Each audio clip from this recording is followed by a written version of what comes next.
안녕하십니까. 한국약선열의협회 회장 양승입니다. 자, 이제 추석도 지나고 추분도 지났습니다. 완연한 가을에 접어들었죠. 오늘은 가을의 대표적인 꽃인 국화에 대해서 말씀을 드리겠습니다. 국화는 그 종류도 다양하고 쓰이는 용도도 참 많습니다. 상징적인 의미로는 장례식장에서 우리가 흔하게 볼 수 있죠.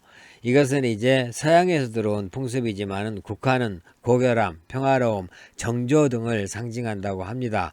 따라서 사후세계의 사자가 평화롭기를 바라는 그런 마음에서 국화로 이렇게 헌화를 한다고 합니다. 동양에서는 국화를 이렇게 차로 마시거나 아니면 술을 담아 먹거나 음식을 만들어 먹었죠. 지금도 중국의 그 조금 고급 식당에 가면은 국화차를 이렇게 물 대신에 내줍니다. 물론 이제 관상용하고 식용은 확실히 구별해야 되겠죠. 그러면은 국화에 대해서 하나하나 알아보도록 하겠습니다. 국화는 국화과에 속하는 식물로 노란색 꽃이나 흰색 꽃을 많이 핍니다. 그 외에 다른 색들도 있기는 하지만은 그 수량은 좀 적고 현대에 와서는 개발을 많이 해서 다양한 색상을 이렇게 나타내기도 합니다. 이 원산지는 중국이라는 그런 말도 있지만은 정확하지는 않고 전 세계 산가들에서 잘 자랍니다. 이 동양에서는 관상 식물이나 또는 식용식물로 이렇게 심어왔고 매화, 난초, 대나무와 함께 사군자의 하나로 이렇게 불러왔습니다. 국화는 날씨가 쌀쌀해지는 가을에 이렇게 서리를 맞으면서 피는 꿋꿋한 그런 국화의 모습이 선비의 기품과 절개를 나타낸다 그래서 이 사군자의 하나로 이렇게 여깁니다. 우리나라에는 언제 들어왔는지 정확하진 않지만은 조선 세종 때 강희안이 지은 양화소록에 보면은 고려 충수광 때 중국의 천자가 보낸 것으로 이렇게 기록도 되어 있고, 고려사에는 고려 의종 때 왕궁의 뜰에 국화를 심었다는 그런 기록이 있는 것으로 봤을 때 고려시대 이전, 즉 삼국시대에도 국화를 심고 감상했을 것으로 이렇게 짐작이 됩니다. 또 옛날에 이 국화가 머리를 맑게 한다고 해서 국화꽃을 말려가지고 이 베개 속에 넣고 이렇게 자기도 했다고 합니다. 국화는 오랜 시간이 흐르면서 여러 가지 품종으로 이렇게 번식해 왔습니다. 또 인공적으로 개발을 많이 해와서 현재는 2000여 종이 넘는다고 합니다. 대부분 이 관상용이고 식용이 가능한 국화는 황국, 감국, 야국, 구절초 등이 있습니다. 또 국화는 그 꽃이 피는 시기에 따라서 여름에 피면은 하국이라고 하고 8월에 피는 국화를 또 8월국이라고 이렇게 부르기도 한다고 합니다. 9월에서 11월에 피는 가을 국화를 추국이라고 하고 11월 하순부터 12월에 걸쳐서 피는 겨울 국화를 한국이라고 이렇게 부르기도 합니다. 또 꽃의 크기에 따라서 이렇게 달리 불리는데 이 꽃의 그 지름이 18cm가 넘으면은 대국이라고 하고, 이 9cm에서 18cm 정도 되면은 중국이라고 부르고, 이 9cm 이하면은 소국이라고 이렇게 부르기도 합니다. 우리가 국화라고 부르는 식물 중에서 국화하고 비슷한 그런 것들이 많은데 구별하기가 상당히 어렵죠. 이 숙부쟁이, 개미치, 구절초, 산국, 감국 등이 있습니다. 그러면은 이 국화들을 구별하는 법을 한번 보도록 하겠습니다. 우리가 들국화라고 부르는 꽃 중에서 감국하고 산국이 있습니다. 감국이라는 말은 이제 단맛이 나는 국화라는 그런 뜻이죠. 향기도 좋기 때문에 꽃을 그냥 먹기도 했고, 또 10월쯤 이렇게 피는데 이 꽃을 따서 말려놨다가 차로 마시거나 아니면 술에 이렇게 담아 먹기도 했습니다. 가정에서는 또 전을 부쳐 먹기도 하고 꽃잎을 떡 위에 올려서 이렇게 화전을 만들어 먹기도 했습니다. 이 감국에 비해서 이 산국은 꽃잎 크기가 작은 것을 이제 산국이라 그러는데 보통 꽃잎의 지름이 1.5cm 정도 된다고 합니다. 왼쪽 그림을 보면 이제 쉽게 구별을 할 수 있을 거라는 생각이 듭니다. 이 감국이나 산국은 우리나라에서는 모두 그냥 들국화라고 이렇게 부릅니다. 색이 모두 다 노랗기 때문에 황국이라고 이렇게 부르기도 합니다. 이 관상용으로 많이 쓰고 또 이 꽃잎을 따서 식용이나 약용으로 이렇게 많이 사용해 왔습니다. 이 들국화는 우리나라뿐만이 아니고 이 일본이나 중국, 대만 등지에도 많이 분포해 있습니다. 그러면은 구절초하고 쑥부쟁이, 개미치도 구별해 보겠습니다. 이 구절초는 여름에는 5마디였다가 가을이 되면서 9마디가 된다 그래서 구절초라고 이렇게 부른다고 합니다. 이 꽃색은 주로 흰색이 많고 엷은 분홍색도 많이 있습니다. 이 향이 좀 강하고 부인병에 좋다고 해서 선모초라는 그런 별명도 가지고 있습니다. 이 꽃잎 끝 가장자리가 움푹 들어가 있는 게 특징이라고 할 수가 있습니다. 자, 숙부쟁이는 이 구절초에 비해서 이 꽃잎이 가늘고 조금 긴 게 특징이죠. 이 숙부쟁이 이 나뭇잎도 가장자리에 보면은 굵은 톱니 자국이 있습니다. 이 꽃잎 수도 많고 측면에서 보면은 꽃잎이 완전히 젖혀 있는 게 특징이라고 할 수가 있습니다. 그리고 개미치는 숙부쟁이하고 참 구별하기가 굉장히 어렵습니다. 이 거의 같다고 이렇게 보시면 되는데, 이 숙부쟁이보다는 꽃잎 수가 이 개미치가 조금 적고 측면에서 보면은 앞쪽으로 이렇게 모여 있는 게 특징이라고 합니다. 여러분들이 이 말보다는 이렇게 사진을 한번 보고 또 이렇게 들이나 길가에 이렇게 피어 있는 이 꽃들을 이렇게 유심히 관찰해 보면은 구별할 수 있을 거라고 생각이 됩니다. 이 국화는 우리나라 전통 민화에서 많이 볼 수 있습니다. 민화에 가장 많이 나오는 꽃이 이제 모란과 국화입니다. 이 국화는 꽃잎이 많아서 온 집안에 기쁨과 즐거움을 준다는 그런 의미가 있다고 합니다. 또 장수의 상징이고 선비정신에 고결한 풍미하고 고상한 지조를 지닌 그런 꽃이라 그래서 사군자에 들어간다고 앞에서 말씀을 드렸습니다. 또 국화는 우리나라 고전 문학에도 많이 등장하죠. 고려가요 동동에도 나오고 또 우리가 흔히 볼 수 있는 그 각설이 타령 중에도 이렇게 국화가 나옵니다. 우리나라 속담에는 또 집신의 국화거리기라는 그런 속담이 있는데, 이 말은 격에 맞지 않는 것을 표현하는 그런 속담인데, 주제가 되는 물건이 천에서 화려하게 꾸미는 것이 마땅치 않을 때를 이렇게 비유하는 그런 속담입니다. 우리 생활 속에서 국화는 많이 활용을 해왔습니다.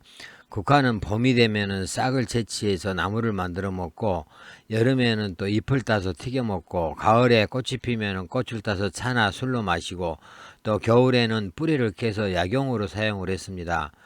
국화차는 당나라 이전부터 먹어는 왔지만은 주로 약용으로 많이 사용을 했는데, 청나라에 와서 차로 널리 보급되었다고 합니다.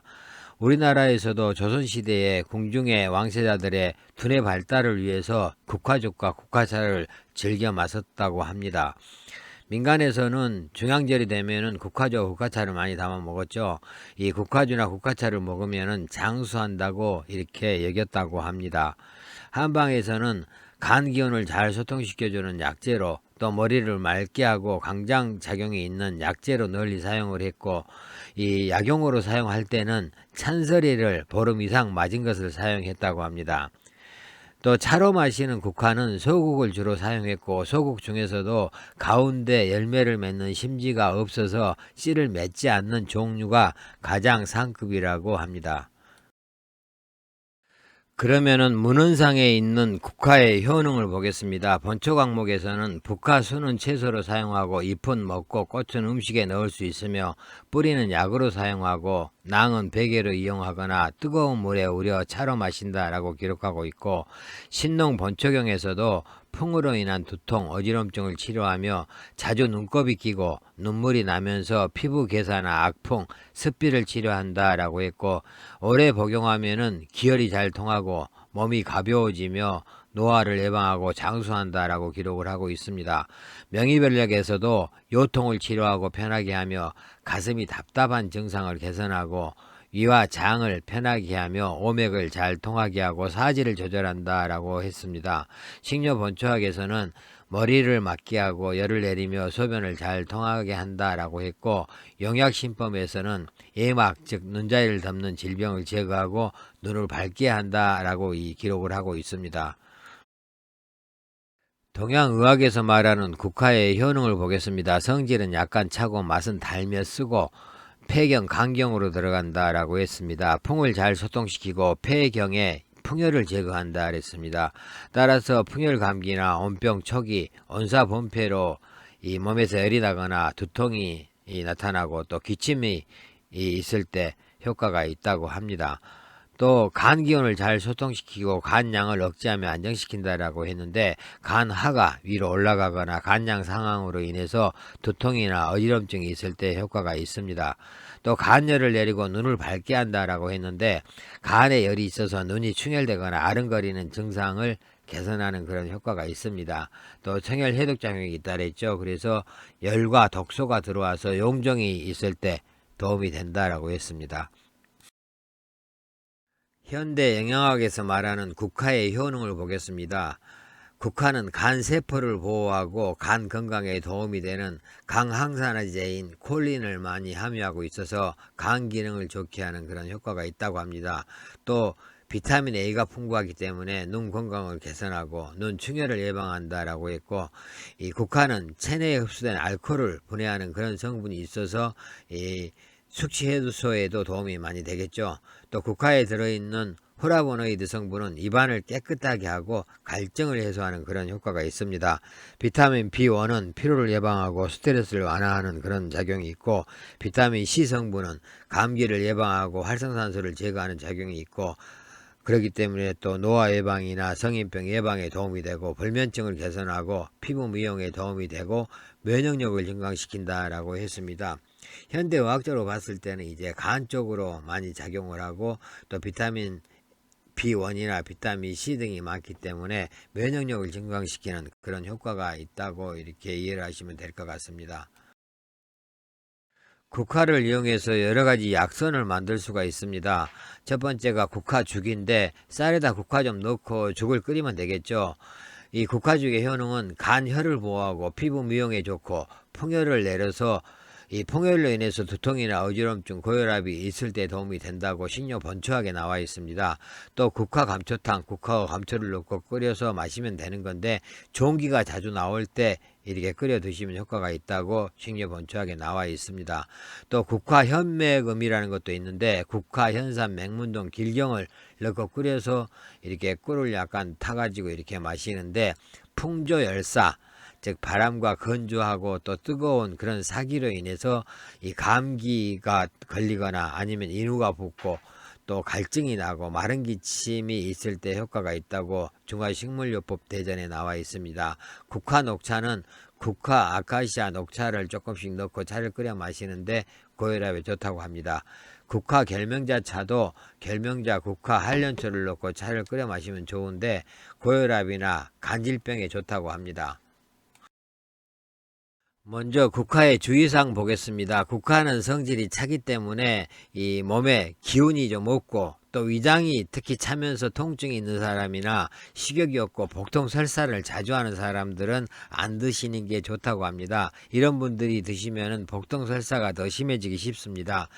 또 이 일반 이 국화가 아닌 야생에서 자란 야생 국화를 우리가 들국화를 하죠. 들국화는 약간의 독성을 가지고 있습니다. 그래서 맛이 너무 쓴 들국화는 이 독성이 좀 강하기 때문에 피하시는 게 좋다고 합니다. 그리고 이제 국화의 어떤 배합 의기를 한번 보겠습니다. 이 상생 관계, 즉 서로 배합을 해서 좋은 관계가 있고, 상극 관계는 배합해서 안 좋은 관계가 있죠. 먼저 상생관계, 이 배합하면 좋은 관계를 보겠습니다. 동물의 간에다가 국화를 배합하면은 안과 질환에 효과가 좋다고 합니다. 그리고 또 수세미하고 국화를 배합해서 먹으면은 지성 피부나 주근깨를 치료하는 그런 효과가 있고, 국화하고 박하를 배합하면은 몸에 열을 내려주면서 더위를 해소해주고 또 해독작용과 정신을 그 마음을 안정시키는 그런 효과가 강해진다고 합니다. 그리고 또 이 상극 관계에서는 이제 서로 배합하면 안 좋은 관계죠. 돼지고기하고 국화를 배합하면은 복통설사나 중독될 가능성이 있기 때문에 피하시는 게 좋고, 또 닭고기하고 국화도 배합하면은 위나 장을 자극해서 좋지 않다고 합니다. 보고하고 국화를 배합해도 복통설사가 나타나기 쉽고, 국화하고 또 샐러리를 배합해도 위나 장을 자극해서 좋지 않다고 하니까 이런 것들은 같이 배합을 안 하시는 게 좋겠습니다. 국화차 사진입니다. 식용 가능한 국화만 이렇게 차로 이렇게 마실 수가 있죠. 말려놨다가 이 뜨거운 물에 우려서 마시면 됩니다. 국화는 이제 국화차를 마시거나 아니면 국화주를 마시거나 아니면 잎을 따서 우리가 그 화전이나 또 이렇게 튀겨 먹는다 그랬는데, 일반적으로 현대에 와서는 이렇게 차를 많이 드시기 때문에 여기서는 차만 이렇게 소개를 하도록 하겠습니다. 국화를 이용한 배합차입니다. 이제 국화만을 이용해서 이렇게 차로 마시는 게 아니고 다른 재료하고 함께 이렇게 만든 차들인데, 첫 번째 나와 있는 게 두부를 가늘게 썰어 가지고 이렇게 육수에다 띄우고 그 다음에 국화를 넣어서 같이 끓이는 거고, 그 다음에는 뭐 산사하고 같이 이렇게 끓였고, 또 이 구기자를 넣기도 하고 또 레몬을 넣어서 또 청량한 맛을 느낄 수 있는 여러 가지 다양한 차들을 만들 수가 있습니다. 국화에 대해서 말씀을 드렸습니다. 평소 술을 즐겨 하시거나 아니면은 이 스트레스를 많이 받아서 관에 화가 차 있는 분이나 이 눈이 자주 충혈되고 또 이렇게 좀 이 다혈질인 그런 성격인 분들은 이 평소에 이렇게 국화차를 준비해 놓으셨다가 하루에 한두 잔씩 이렇게 마시면은 이 마음도 안정이 되고 건강에도 많은 도움이 되리라고 생각이 됩니다. 한번 꼭 드셔보시기 바라겠습니다. 감사합니다.